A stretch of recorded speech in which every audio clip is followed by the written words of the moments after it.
Assalamualaikum warahmatullahi wabarakatuh. Apa kabar sobat radio malam? Semoga kita semua dalam keadaan sehat, dilancarkan rezekinya dan diberi keberkahan dunia dan akhirat. Amin ya robbal alamin.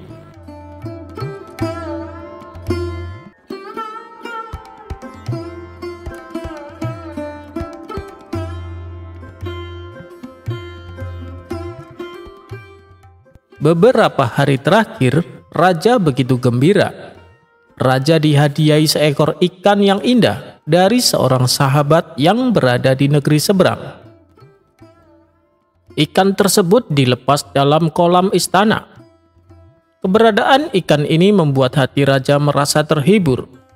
Saat merasa jenuh, sang Raja duduk di dekat kolam sambil memandangi ikan yang cantik itu. Lama-lama, rasa bosan pun muncul dari sang raja. Dalam pikiran pun mulai menghayal hal-hal yang tidak mungkin terjadi. Andaikan ikan ini bisa terbang, pasti lebih asik, pikir Baginda Raja. Hayalan raja ini pun dicetuskan kepada seorang menteri yang selalu setia mendampinginya. "Wahai menteri, apakah mungkin ikan ini bisa terbang?" tanya sang raja. "Mohon ampun yang mulia, saya kira itu sesuatu hal yang mustahil Paduka. Ikan tidak ada sayap seperti burung," jawab menterinya. "Bagaimana dengan orang-orang sakti? Apakah mereka bisa membuat ikan ini bisa terbang?" tanya sang raja lagi. Namun, lagi-lagi menteri menolak hayalan raja. Dengan alasan habitat ikan ada di air, tidak mungkin bisa terbang seperti burung. Mendengar jawaban menterinya itu, Baginda Raja hanya terdiam, sambil sesekali menarik napas dalam.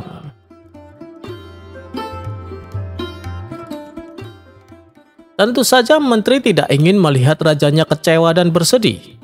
Ia pun memiliki ide untuk memecahkan kebuntuan obrolan itu. "Yang mulia, kita panggil saja Abu Nawas. Dia kan terkenal cerdik. Kita suruh saja dia membuat ikan Paduka bisa terbang," ujar sang menteri. Usulan itu dianggap masuk akal oleh sang raja. Ia pun meminta menterinya segera memanggil Abu Nawas. "Betul juga katamu itu. Cepat, panggil Abu Nawas kemari," titah sang raja.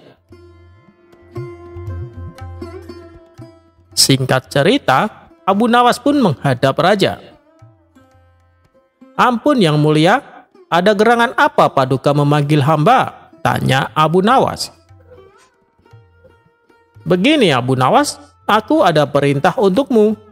Jika kamu berhasil melakukannya, aku akan berikan hadiah 1000 dinar untukmu," kata Baginda Raja. Tentu saja Abu Nawas terkejut. Uang yang ditawarkan begitu banyak dari biasanya. Tanpa berpikir lagi, Abu Nawas mengiyakan permintaan raja. "Siap Paduka, hamba siap melaksanakan perintah Paduka," kata Abu Nawas penuh semangat. Raja pun belum menjelaskan apa yang akan dilakukan Abu Nawas. Begitu juga Abu Nawas, tergiur dengan hadiah yang besar, tanpa peduli dengan apa yang akan diperintahkan raja. Baginda Raja pun mengajak Abu Nawas menuju kolam taman istana. "Kamu lihat ikan dalam kolam itu? Aku ingin ikan itu bisa terbang," perintah raja. Sontak Abu Nawas pucat pasi dan berkeringat dingin atas titah Baginda Raja. Permintaan raja itu tidak mungkin bisa terjadi. "Maksud yang mulia, saya disuruh mengajari ikan ini terbang," tanya Abu Nawas. Raja pun mengiyakan, membuat Abu Nawas makin ketakutan, sebab bukan lagi yang banyak yang terlintas di pikirannya, tapi hukuman yang akan didapatnya. Sebab sebelumnya raja akan selalu menyiapkan hukuman bila Abu Nawas gagal melaksanakan perintahnya. "Kenapa diam saja Abu Nawas? Kamu kan sudah menyanggupi. Ingat Abu Nawas, kalau kamu gagal, hukuman menantimu. Ayo, lakukan tugasmu," desak sang raja. "Ampun Paduka, ampun beribu ampun Paduka. Berilah hamba waktu seminggu untuk menyelesaikan tugas ini Paduka," pinta Abu Nawas. Baginda Raja pun memberikan waktu seminggu sesuai penawaran Abu Nawas. Abu Nawas pun diminta pulang. Namun, tugas raja ini membuat Abu Nawas banyak merenung, meratapi hukuman yang menunggunya. Karena tidak kunjung mendapatkan solusi, hampir saja Abu Nawas putus asa dan pasrah dengan hukuman yang akan diterima. Di tengah kebuntuan itu, muncul ide cemerlang yang membuat Abu Nawas kembali sumringah. Abu Nawas pun bergegas menuju istana raja dengan memegang kertas kecil mirip sayap burung. "Bagaimana Abu Nawas? Apakah engkau sudah siap?" tanya sang raja. "Tentu Paduka yang mulia," jawab Abu Nawas penuh percaya diri. Keduanya pun menuju kolam taman istana, tempat ikan itu berada. Mendapatkan kabar Abu Nawas sudah siap membuat ikan peliharaan raja bisa terbang, membuat para menteri heboh. "Luar biasa Abu Nawas, pasti dia mempunyai ilmu sihir," celetuk salah satu menteri.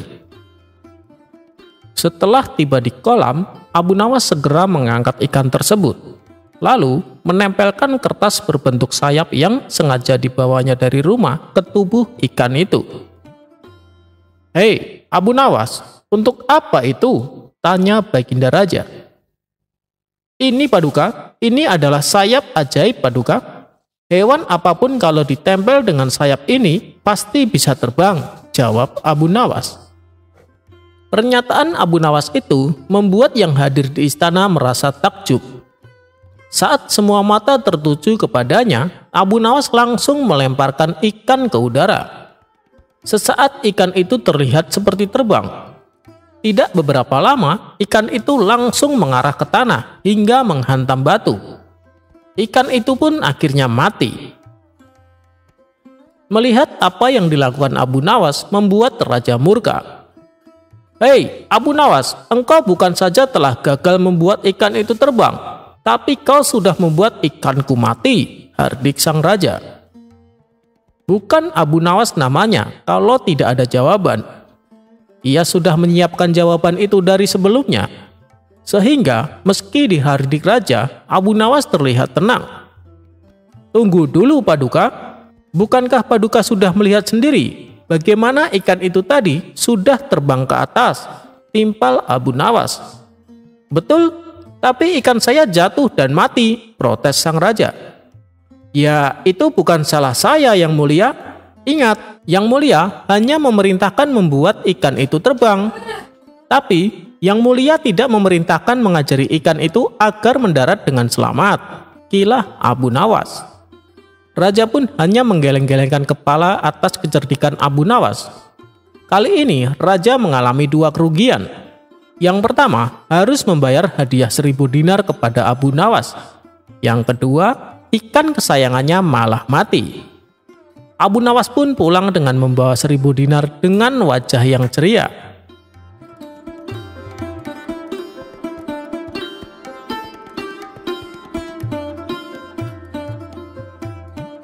Siapa sih yang tak kenal dengan Abu Nawas? Sosok sufi jenaka yang punya sejuta akal.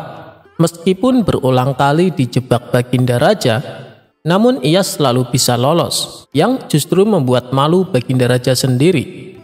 Hal inilah yang membuat Baginda Raja semakin penasaran. Nah, kali ini Mimin akan menceritakan bagaimana Abu Nawas menghadapi fitnah karena dianggap beraliran sesat. Kisah ini bermula ketika Abu Nawas sedang nongkrong di warung bersama kawan-kawannya. Salah satu kawannya lalu bertanya, "Hei Abu Nawas, menurutmu apakah makan pada siang hari bisa membatalkan puasa?" Abu Nawas pun menjawab, "Masa kayak gitu saja kalian tidak tahu? Tentu saja puasanya batal." "Oh, begitu ya. Begini Abu Nawas, kamu kan terkenal cerdik. Adakah makanan yang bila dimakan tidak membatalkan puasa?" tanya kawan lainnya. "Ada, yaitu makanan asli langsung dari surga. Kalian bebas memakannya sampai kenyang," jawab Abu Nawas. Itu sih mustahil Abu Nawas, yang saya tanyakan makanan di dunia, timpal kawannya. Tentu saja ada, yaitu ayam bakar dan sop kambing.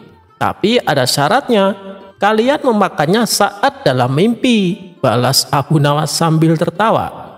Seketika mereka semua tertawa terpingkal-pingkal. Rupanya, saat Abu Nawas berkata demikian, terdengar oleh salah satu menteri istana yang kebetulan melintas di tempat tersebut. Ia pun segera melaporkan kepada Baginda Raja. Paduka yang mulia, Abu Nawas telah berfatwa yang melanggar syariat Islam, kata sang menteri memberitahu. Apa yang dia katakan? Tanya Baginda Raja. Dia bilang, makan saat siang hari di bulan puasa tidak membatalkan puasa, lapor sang menteri. Waduh, kurang ajar Abu Nawas. Dia berani mempermainkan hukum agama, geram Baginda Raja.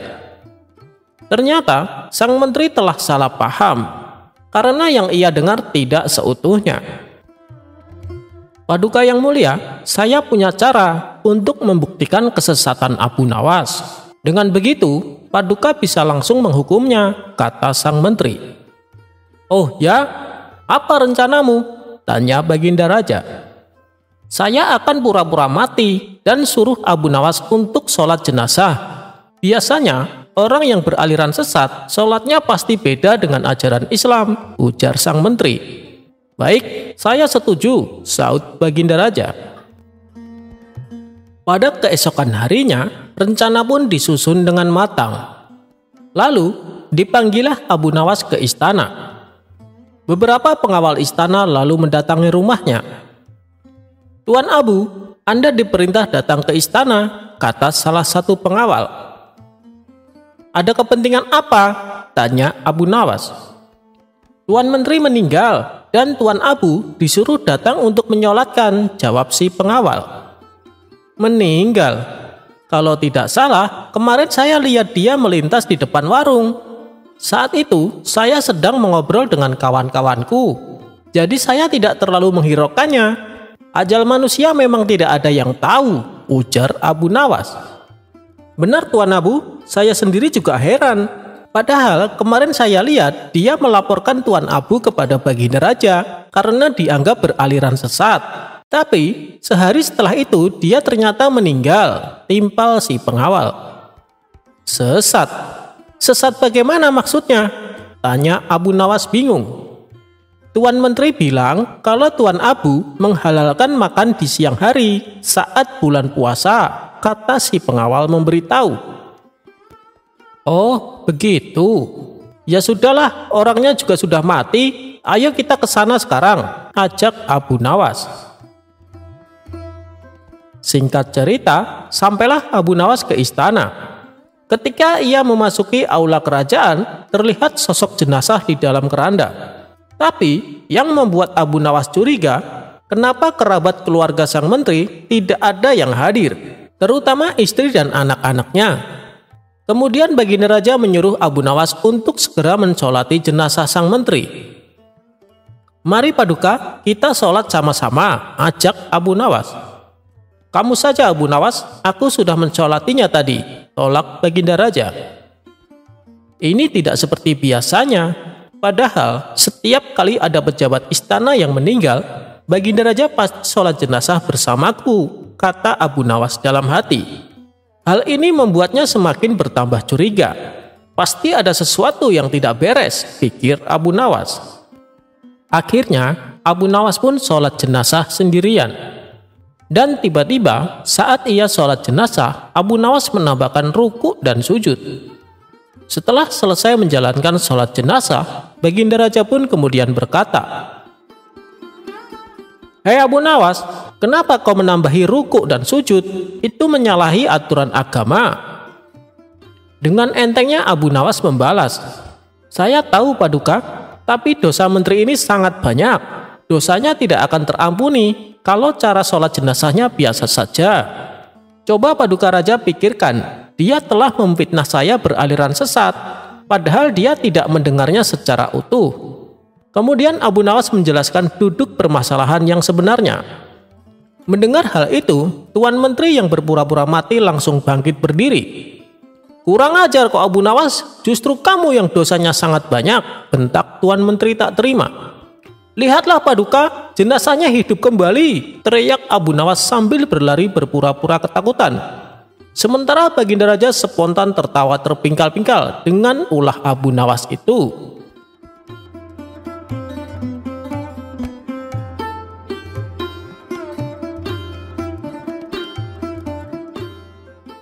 Abu Nawas hamil dan melahirkan. Dikisahkan, Baginda Raja masgul berat. Konon, penyebabnya sudah 7 bulan Abu Nawas tidak menghadap ke istana. Akibatnya, suasana Balerung jadi lengang, sunyi senyap. Sejak dilarang datang ke istana, Abu Nawas memang benar-benar tidak pernah muncul di istana. "Mungkin Abu Nawas marah padaku," pikir Baginda Raja. Maka diutuslah seorang punggawa ke rumah Abu Nawas. Sesampainya di rumah Abu Nawas, "Tuan Abu, Tuan disuruh ke istana menemui Baginda Raja," perintah utusan raja. "Tolong sampaikan kepada Baginda Raja, aku sakit, hendak bersalin," jawab Abu Nawas. Lalu kepada punggawa yang datang ke rumahnya, Abu Nawas menyampaikan pesan untuk Baginda Raja. "Aku sedang menunggu dukun beranak untuk mengeluarkan bayiku ini," kata Abu Nawas sambil mengelus-elus perutnya yang buncit. Tak lama kemudian, punggawa itu menyampaikan pesannya kepada Baginda Raja. "Ajaib benar," kata Baginda Raja dalam hati setelah mendengar laporan punggawa setianya. "Baru ini aku mendengar kabar seorang lelaki bisa hamil, dan sekarang hendak bersalin. Dulu mana ada lelaki melahirkan? Aneh," pikir Baginda Raja. Maka timbul keinginan Baginda Raja untuk menengok Abu Nawas. Maka berangkatlah dia diiringi sejumlah menteri dan para punggawa ke rumah Abu Nawas. Begitu melihat Baginda Raja datang, Abu Nawas pun berlari-lari menyambut dan menyembah kakinya, seraya berkata, "Ya Tuanku Syah Alam, berkenan juga rupanya Tuanku datang ke rumah hamba yang hina dina ini," ucap Abu Nawas. Baginda Raja dipersilahkan duduk di tempat yang paling terhormat, sementara Abu Nawas duduk bersila di bawahnya. "Ya Tuanku Syah Alam, ada gerangan apakah Syah Alam datang ke rumah hamba ini? Rasanya bertahta selama bertahun-tahun, baru kali ini Tuanku datang ke rumah hamba," tanya Abu Nawas. "Aku kemari karena ingin tahu keadaanmu," jawab Baginda Raja. "Engkau dikabarkan sakit hendak melahirkan, dan sekarang sedang menunggu dukun beranak. Sejak zaman nenek moyangku hingga sekarang, aku belum pernah mendengar ada seorang lelaki mengandung dan melahirkan. Itu sebabnya aku datang kemari," terang sang raja. Abu Nawas tidak menjawab, ia hanya tersenyum. "Coba jelaskan perkataanmu, siapa lelaki yang hamil dan siapa dukun beranaknya?" tanya Baginda Raja lagi. Maka dengan senang hati berceritalah Abu Nawas. Konon ada seorang raja mengusir seorang pembesar istana. Tetapi setelah 5 bulan berlalu, tanpa alasan yang jelas, sang raja memanggil kembali pembesar tersebut ke istana. Ini ibarat hubungan laki-laki dan perempuan yang kemudian hamil tanpa menikah. Tentu saja itu melanggar adat dan agama, menggegerkan seluruh negeri. Lagi pula, apabila seorang raja mengeluarkan titah, tidak boleh mencabut perintahnya lagi. Jika itu dilakukan, ibarat menjilat air ludah sendiri. Itulah tanda-tanda pengecut. Oleh karena itu, harus berpikir masak-masak sebelum bertindak. Itulah tamsil seorang lelaki yang hendak bersalin. Adapun dukun beranak yang ditunggu adalah Baginda Raja kemari, tutur Abu Nawas. Dengan kedatangan Baginda kemari, berarti hamba sudah melahirkan. Yang dimaksud dengan bersalin adalah hilangnya rasa sakit atau takut hamba kepada Baginda, ucap Abu Nawas. Ketika aku melarang kamu datang ke istana, itu tidak sungguh-sungguh, melainkan hanya bergurau. Besok datanglah engkau ke istana, aku ingin bicara denganmu, ucap Baginda Raja. Memang di sana banyak menteri, tetapi tidak seperti kamu. Lagi pula, selama engkau tidak hadir di istana, selama itu pula hilanglah cahaya balerungku, ucap Baginda Raja lagi. Segala titah Baginda patik junjung tinggi tuanku, sembah Abu Nawas dengan takzim. Tetapi Baginda Raja cuma geleng-geleng kepala, dan tidak berapa lama kemudian Baginda Raja pun kembali ke istana dengan perasaan heran bercampur geli.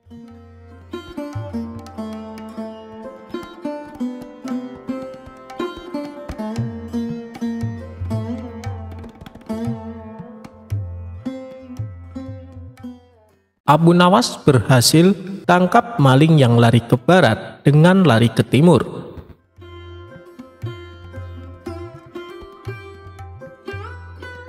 Abu Nawas memang sakti banget.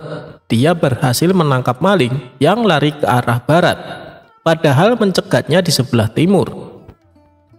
Berawal dari Abu Nawas yang melawan sosok ahli falak atau astronomi. Suatu hari, ada seorang ahli astronomi atau ahli ilmu falak di Jazirah Arab yang menjadi daerah tempat tinggal Abu Nawas. Ahli astronomi tersebut merasa kemampuannya sangat mumpuni dalam ilmu geografi. Berkat hal inilah, masyarakat lebih tertarik mendengarkan pernyataan dari ahli astronomi tersebut. Bahkan, masyarakat meninggalkan Abu Nawas yang dikenal suka omong kosong dan tidak memahami ilmu falak maupun astronomi, dan lebih memilih mempercayai teori-teori dari ahli astronomi tersebut. Ada salah satu teori dari ahli astronomi yang membuat masyarakat terkesima, yaitu bumi itu berbentuk bulat seperti bola. Ahli astronomi ini menyatakan bahwa andaikan manusia berjalan ke barat terus, maka suatu saat akan tiba di tempat yang sama. Hingga suatu hari, ahli astronomi itu baru saja kehilangan barangnya. Di saat yang sama, Abu Nawas sedang melintas di daerah rumahnya. Ahli astronomi tersebut lantas berteriak dan meminta tolong kepada Abu Nawas. "Hei Abu Nawas, tolonglah aku. Aku baru saja kehilangan barang. Maling baru saja mencuri barangku. Tolong bantu kejar malingnya," ucap ahli astronomi itu dengan napas yang terengah-engah. Abu Nawas bertanya kepada ahli astronomi tersebut, "Lari kemana malingnya?" Ahli astronomi itu pun menjawab, "Malingnya lari ke barat." Mendengar hal itu, Abu Nawas segera lari ke arah timur. Melihat pergerakan Abu Nawas, sang ahli astronomi tersebut jengkel. "Aku kan sudah bilang kalau malingnya lari ke barat, kok kamu larinya ke timur?" tanya ahli astronomi kepada Abu Nawas. "Tenang saja, nanti juga akan ketemu kok," jawab Abu Nawas sambil terus berlari.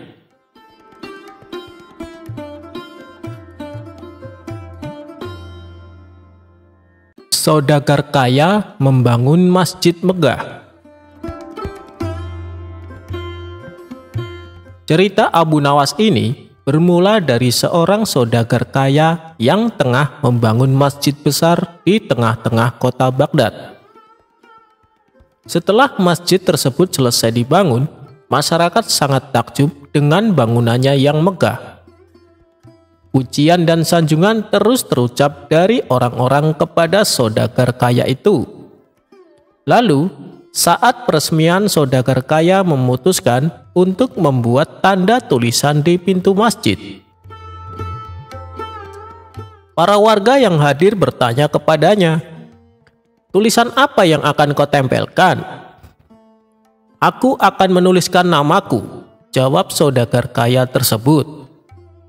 Abu Nawas yang kala itu hadir memprotes niat saudagar kaya tersebut. "Untuk siapa kau buat masjid ini?" tanyanya. "Tentu saja untuk Allah Subhanahu wa Ta'ala," jawab saudagar kaya tersebut. "Jika kau buat untuk Allah Subhanahu wa Ta'ala, maka jangan kau tulis namamu di pintu masjid," balas Abu Nawas. "Mengapa tidak boleh?" Orang-orang harus tahu siapa yang membangun masjid ini, kata saudagar kaya mulai emosi. Jika demikian pakailah namaku, ujar Abu Nawas menantang. Tentu saja permintaan Abu Nawas ditolak mentah-mentah.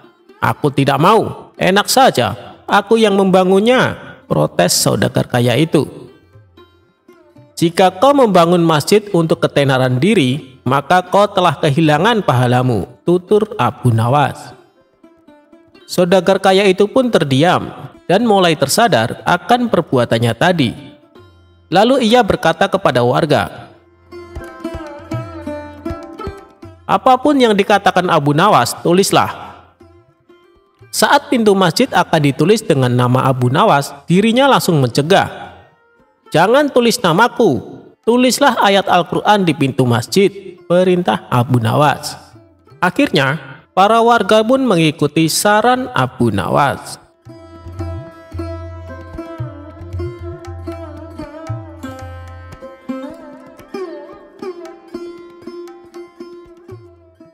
Abu Nawas anti hujan. Sejak peristiwa penghancuran barang-barang di istana oleh Abu Nawas yang disaksikan oleh Baginda Raja, saat itu pula Baginda Raja sangat kesal dan ingin segera untuk menangkap si tersangka yaitu Abu Nawas agar dijebloskan ke dalam penjara karena ulah dari tingkah lakunya. Sudah menjadi hukum bagi siapa saja yang tidak sanggup melaksanakan titah Baginda Raja, apalagi sampai membangkang kepada sang raja, maka tak disangsikan lagi bahwa ia akan mendapatkan hukuman.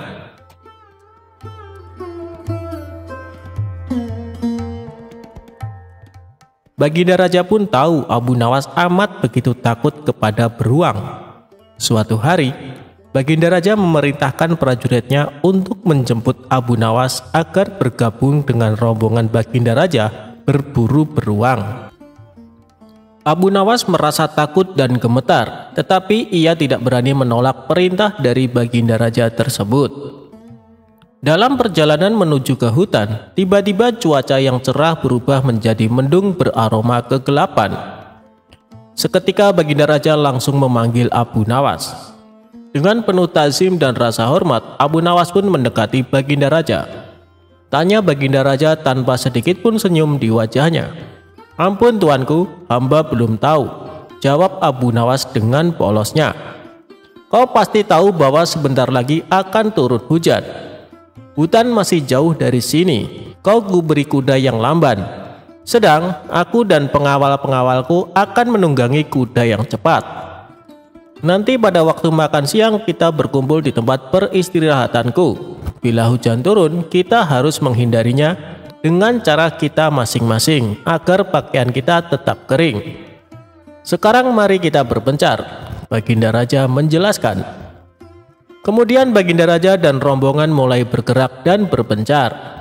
Abu Nawas kini tahu Baginda Raja akan menjebaknya. Lalu ia harus mencari akal, ia pun memutar otak cerdiknya. Dan ketika Abu Nawas sedang berpikir, tiba-tiba hujan pun turun. Begitu hujan turun, Baginda Raja beserta rombongannya segera memacu kuda mereka masing-masing untuk mencapai tempat perlindungan yang terdekat.